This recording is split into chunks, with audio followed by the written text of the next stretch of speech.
Plan के मुताबिक एक शानदार स्पीच के साथ विराज ने इस कहानी को यहीं खत्म करने का सोचा था और आगे का प्लान ये था कि यहाँ से अब रिपोर्टर्स को जानवी को संभालना था और सभी पेशेंट्स को विराज के ज़ोडिएक हॉस्पिटल में शिफ्ट करने का जिम्मा भी जानवी का ही था। लेकिन विराज ने ये सारे पहलू मीडिया के सामने नहीं रखे क्योंकि विराज ऑलरेडी अपने हॉस्पिटल की एडवर्टाइजिंग कर चुका था।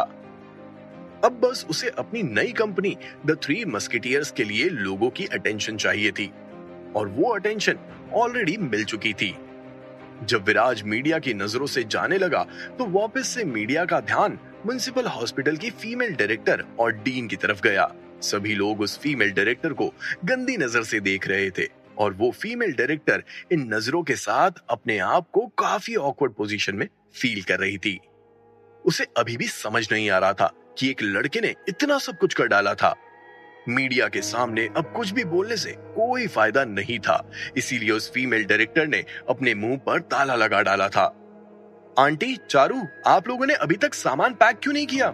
मीडिया को छोड़कर अब विराज ऑर्थोपेडिक डिपार्टमेंट के उस वार्ड में पहुंच गया था जहां पर चारू के पिता का इलाज चल रहा था। विराज ने पहले ही चारू की माँ को सब कुछ पैक करने के लिए कह दिया था, लेकिन जब उसने देखा कि चारू की माँ ने अभी तक कुछ भी पैक नहीं किया है तो विराज के मुंह से वो शब्द बाहर निकल आए थे। विराज के साथ हैदर और उसके आदमी भी साथ आए थे। अब कोई परेशानी की बात नहीं थी, वो लोग आराम से चारू के पिता को ज़ोडिएक हॉस्पिटल लेकर जा सकते थे। दरअसल चारू और उसकी माँ को विराज की बहुत टेंशन हो रही थी। जब वो सिक्योरिटी गार्ड्स विराज को ले गए तो चारू की माँ का मन नहीं लग रहा था, लेकिन विराज को एकदम सही सलामत देखकर उनकी जान में जान आ गई थी। चारू के पिता को होश आ गया था और उन्हें जब विराज के बारे में पता चला तो उन्हें भी ये जानकर बहुत खुशी हुई कि अभी भी इस दुनिया में मदद करने वालों की कमी नहीं है। विराज जिसे बड़ों की इज्जत करना बहुत अच्छे से आता था, जब चारू के पिता के वार्ड में पहुंचा तो एक बार बोलने के बाद उसने दोबारा कुछ भी बोलने की इच्छा जाहिर नहीं की थी। जब वो चारू के पिता के पास जाकर बैठा तो चारू के पिता ने जैसे तैसे अपने हाथ जोड़ते हुए बोलना शुरू किया। यंग मैन, आपने मेरी इतनी मदद की, उसके लिए मैं आपका आभारी हूँ। आपने ऑलरेडी मेरे लिए बहुत कुछ कर लिया है, अब मैं आपको और परेशान नहीं करना चाहता। जब ये शब्द विराज के कानों में पड़े तब विराज को समझ आया कि आखिर चारू और उसकी माँ ने अभी तक सामान पैक क्यों नहीं किया था। हालांकि जब चारू के पिता विराज के सामने अपनी बात रख रहे थे तब उनकी आंखों से बहती गंगा की तरह आंसू निकल रहे थे। विराज ने उन्हें बीच में रोकने या टोकने की कोई हिमाकत नहीं की। जब चारू के पिता का बोलना खत्म हुआ तभी विराज ने अपना मुंह खोलते हुए कहा, अंकल प्लीज मुझे शर्मिंदा मत कीजिए, मैं जिस हॉस्पिटल में आपको लेकर जा रहा हूँ वो मेरा ही हॉस्पिटल है। उधर आपको किसी भी चीज की कोई कमी महसूस नहीं होगी। हाई स्कूल के समय चारू ने मेरी बहुत मदद की थी और आपके मुश्किल समय में मैं आपकी मदद कर रहा हूँ। हम एक परिवार की तरह हैं, चारू मेरी बहन की तरह है, आपको इतना फॉर्मल होने की कोई जरूरत नहीं है। लो कर लो बात, हम तो यहाँ पर चारू और विराज के प्यार की बातें कर रहे थे और विराज ने उस वार्ड में सभी के सामने चारू को अपनी बहन कह डाला था। हालांकि विराज का ये अंदाज वार्ड में मौजूद सभी लोगों को बहुत पसंद आया। विराज के मुंह से निकले शब्दों को सुनकर सभी का दिल भर आया था। इतना काइंड, हम्बल एंड रेस्पेक्टेड इंसान कलयुग में देखने को भी नहीं मिलता है। लेकिन विराज तो सभी के सामने खड़ा था। विराज की बात सुनकर चारू के पिता इतना ज्यादा भावुक हो गए कि उनका शरीर कांपने लगा था। क्या बात है, सुनकर अच्छा लगा, फिर तो तुम्हारा ये अंकल तुम्हें परेशान कर सकता है। विराज की बात सुनकर चारू के पिता के पास कॉम्प्रोमाइज करने के अलावा और कोई ऑप्शन नहीं था। इस अपॉर्चुनिटी का इस्तेमाल करते हुए विराज ने तुरंत ही चारू और उसकी माँ को सामान पैक करने के लिए कह दिया था। एक तरफ चारू और उसकी माँ सामान पैक कर रहे थे तो दूसरी तरफ विराज वार्ड में मौजूद पेशेंट्स के बाकी परिवार वालों से बात कर रहा था। देखिए, जिन्हें भी मुझ पर भरोसा है वो अपना सामान पैक कर लीजिए, मैं आप सभी को मेरे हॉस्पिटल में शिफ्ट करूंगा। रही आपकी मेडिकल फीस की बात तो आपसे 1 रुपया भी नहीं लिया जाएगा। जैसे ही विराज के मुंह से ये शब्द बाहर आए वैसे ही पूरे वार्ड में चीयर्स हो गया था। सभी परिवार खासे खुश दिखाई दे रहे थे, सभी पैकिंग करने लगे थे। सभी को विराज के एक्शंस देखकर विराज पर पूरा भरोसा हो गया था। न्यूज मीडिया ने म्युनिसिपल हॉस्पिटल में चल रहे दवाइयों के रैकेट को पब्लिक के सामने रख दिया था। हर तरफ बस म्युनिसिपल हॉस्पिटल की ही चर्चा होने लगी थी। जब हेल्थ मिनिस्ट्री को इस बारे में खबर पड़ी तो उन्होंने एक मजबूत टीम गठित की और हॉस्पिटल वालों के खिलाफ स्ट्रिक्ट से स्ट्रिक्ट एक्शंस लेने की बात कही। सीबीआई और बाकी की टीम्स भी जल्दी ही मौके पर पहुंचने वाली थी।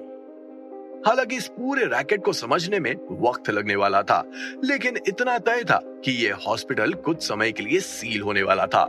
विराज के अरेंजमेंट्स के मुताबिक चारू के पिता को और उस म्युनिसिपल हॉस्पिटल से लाए गए बाकी के पेशेंट्स को ज़ोडिएक हॉस्पिटल में अच्छे से अच्छे वार्ड्स में रखा गया। रही दवाइयों की बात और नर्सेज द्वारा उनकी देखभाल की बात, तो वो भी हाई क्वालिटी की प्रदान की गई।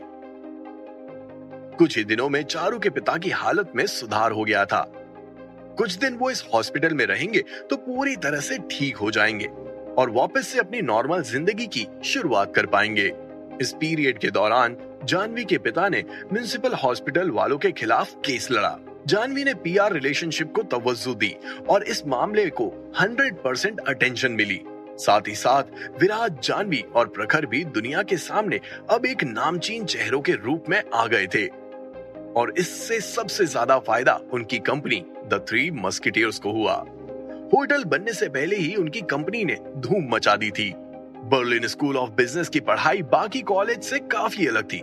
यहाँ पर हर कोर्स को 2-2 महीने में किया जाता था और उसके बाद बच्चों को बिजनेस की समझदारी और छोटी इंटर्नशिप के लिए समय दिया जाता था। विराज और प्रखर ने 1 महीने की क्लासेस रेगुलर की, बाकी की क्लासेस उन्हें इन सब वजहों से छोड़नी पड़ी। अब अगली क्लासेस 2 महीने बाद से शुरू होने वाली थी और विराज, जानवी और प्रखर को एक ब्रेक मिल गया था। सब अपनी ओरिजिनल लाइफ में वापस आ चुके थे। करीब 15 से 20 दिन तक हर रोज म्युनिसिपल हॉस्पिटल का ड्रामा चला। जब ये ड्रामा खत्म हुआ तो जानवी ने वापस से अपनी कंपनी संभाल ली थी। उसके सर के ऊपर ढेरों काम का बोझ आ गया था जो उसे अकेले संभालने थे। विराज और प्रखर दूसरे प्लॉट पर खुलने वाली आइस कोला की फैक्ट्री में लग गए थे और बिजनेस के रूप में उन्हें एक अच्छा एक्सपीरियंस भी मिल रहा था। उनके होटल का काम भी 2 मंजिला इमारत तक पूरा हो गया था, लेकिन अभी भी पूरे होटल को बनने में 6 से 7 महीने का समय लगने वाला था। विराज और प्रखर का पूरा दिन कभी फैक्ट्री तो कभी होटल में बीतता था और इसके बाद का समय जानवी की कंपनी में ही निकल रहा था। होटल के इंटीरियर्स का काम भी विराज, जानवी और प्रखर शुरू कर चुके थे। सब कुछ इटालियन होने वाला था। उनके होटल को इतनी पब्लिसिटी पहले ही मिल गई थी कि विराज और उसकी गैंग होटल के मामले में कोई रिस्क नहीं ले सकती थी। 1 महीने बाद शालिनी भी काफी अच्छा महसूस कर रही थी। उसके शरीर ने अच्छा परफॉर्म करना शुरू कर दिया था।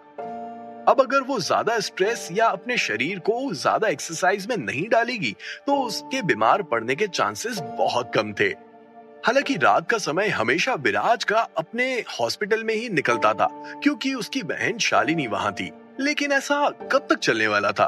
पूरी जिंदगी तो शालिनी हॉस्पिटल में नहीं रहने वाली थी। शालिनी को हॉस्पिटल से बाहर निकालने के लिए विराज को उसके डॉक्टर्स की राय चाहिए थी और उससे पहले विराज को एक अच्छी जगह भी ढूंढनी थी जहां पर वो और शालिनी अच्छे से रह सके।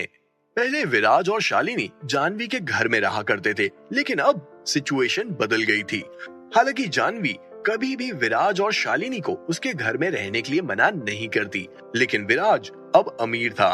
उसे किसी का और एहसान नहीं चाहिए था। वो आराम से घर ले सकता था या फिर कोई अपार्टमेंट किराए पर ले सकता था। प्रखर ने उसे अपने होटल में रहने के लिए कहा था, लेकिन ऐसे कब तक वो और शालिनी होटल में रहते? ऊपर से विराज के हालात अब पहले जैसे तो नहीं थे कि उसे कुछ भी करने से पहले सोचना पड़े। इसीलिए घर रेंट पर लेना या घर खरीद लेना उसके लिए ज्यादा अच्छा सौदा था।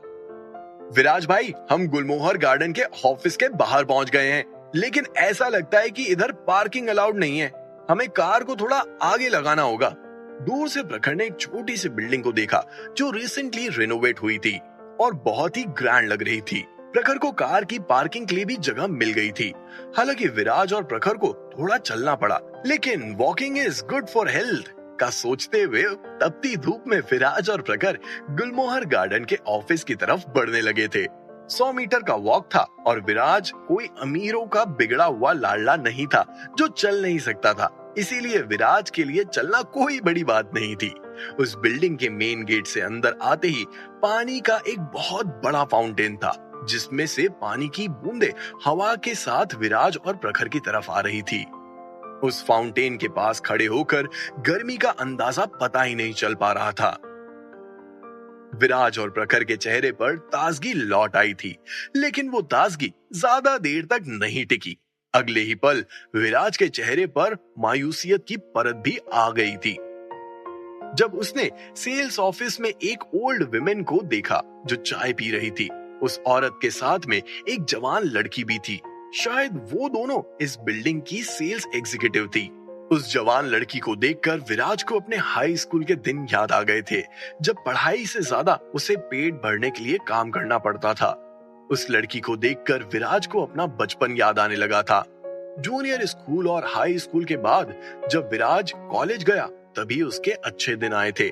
लेकिन उस लड़की का क्या? उस लड़की को देखकर ऐसा लग रहा था जैसे पैसों के लिए, अपने परिवार के लिए उसने अपनी पढ़ाई छोड़ दी थी। उस लड़की को देखकर विराज उसकी मदद करना चाहता था। हालांकि विराज ने पहले कभी घर तो नहीं लिया था, लेकिन उसे इतना पता था कि उस घर के खरीदने पर उस लड़की को कुछ कमीशन मिलेगा। वो कमीशन उस लड़की के बहुत काम आ सकता था। क्या विराज सिर्फ उस लड़की की मदद के लिए घर खरीदने वाला था? क्या उस घर को खरीदने के बाद विराज और शालिनी उसमें आराम से रह सकते थे? क्या विराज किसी और मुसीबत को न्योता दे रहा था? सब कुछ अच्छे से चल रहा था, तो अब इस कहानी में आगे क्या होने वाला था? क्या तीनों दोस्तों के बीच कुछ होगा, या फिर इस कहानी में कुछ और नए कैरेक्टर्स अपना रंग बिखेरेंगे? जानने के लिए सुनिए कैश ऑन माई माइंड, सिर्फ और सिर्फ पॉकेट एफएम पर।